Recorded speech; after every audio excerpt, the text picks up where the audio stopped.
अव्यक्त महावाक्यों का सार ज्ञान मोती।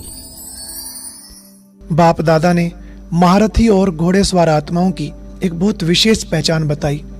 महारथी अर्थात फुल स्टॉप लगाने वाले और घोड़ेसवार अर्थात क्या क्यों के प्रश्नों में जाने वाले।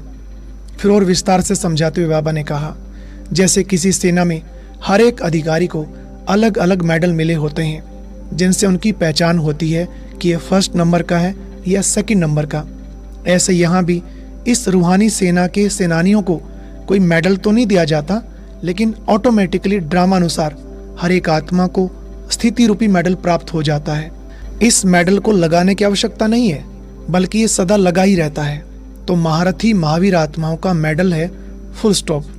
बाबा कह रहे हैं कि ये मेडल महारथियों के सदा व्यक्तित्व में सबको नजर आएगा, किसी को कहने या बताने की आवश्यकता नहीं पड़ेगी।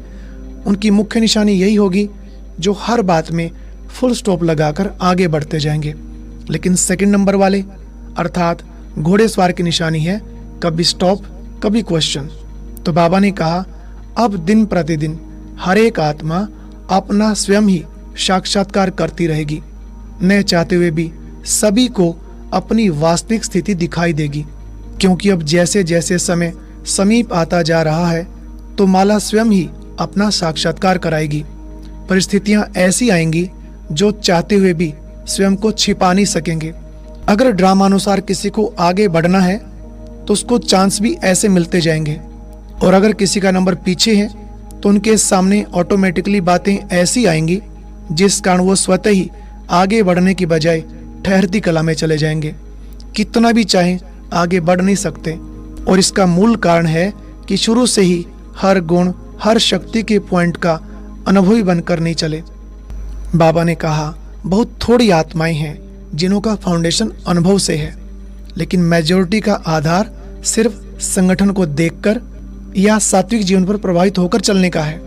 एक सारा समझकर चलने वाले हैं। कुछ होते हैं ना जो किसी के साथ से या उमंग उल्लास से चल पड़ते हैं, किसी के कहने से चल पड़ते हैं, नॉलेज अच्छी है उसके सहारे चल रहे हैं। ऐसे चलने वालों का अनुभव का फाउंडेशन मजबूत न होने के कारण चलते चलते वो कहीं ना कहीं उलझ कर रह जाते हैं। तो हर एक चेक करे, क्या हम औरों के आधार से चल रहे हैं या हमारा अनुभव का फाउंडेशन मजबूत है।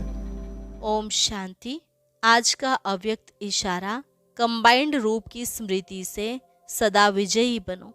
शिव शक्ति का अर्थ ही है कंबाइंड। बाप और आप दोनों को मिलाकर कहते हैं शिव शक्ति। तो जो कंबाइंड है उसे कोई अलग नहीं कर सकता। यही याद रखो कि हम कंबाइंड रहने के अधिकारी बन गए। पहले ढूंढने वाले थे और अभी साथ रहने वाले हैं। यह नशा सदा रहे। और अब यह एक बहुत अच्छी वीडियो भी जरूर देखें।